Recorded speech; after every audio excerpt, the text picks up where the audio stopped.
Well, we now are officially into the campaign as Yes. of July 1st, and Elections BC will be playing a role in that.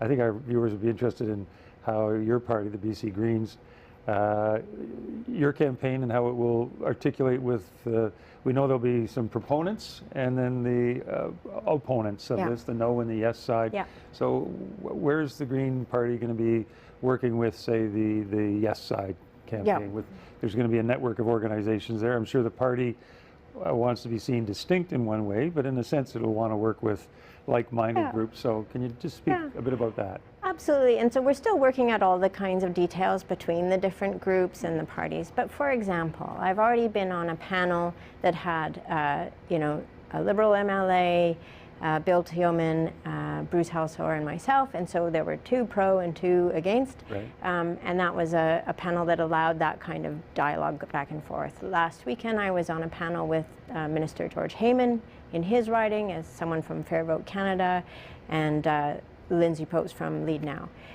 So I expect that there'll be a lot of that kind of coming together, providing opportunities for people to be able to ask questions directly, to be able to work through the details, and have these kinds of conversations. And as you say, you know, we will want a distinct voice, but a distinct voice that is clearly willing to work with everybody on this, because this is such an important piece of, you know, improving our democracy. I sort of put it as, let's vote better.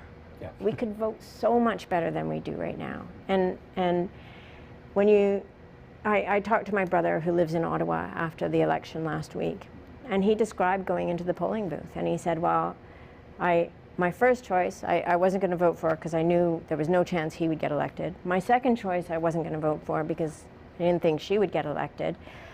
I didn't really want to vote for the candidate I voted for, but I did it to stop the candidate I didn't want to get in. And this is the last thing we want in a democracy, is people walking out of a polling booth saying, "Ugh, I can't believe that's what I did." Yeah. Rather uninspired, strategic voting, very defensive or reactive. Very, right? Yeah. And what we want, and in some, we want people coming out of their polling booth and just feeling empowered and excited and knowing that they are going to be represented, their views and their visions are going to be represented with the candidate or the party that comes closest to that.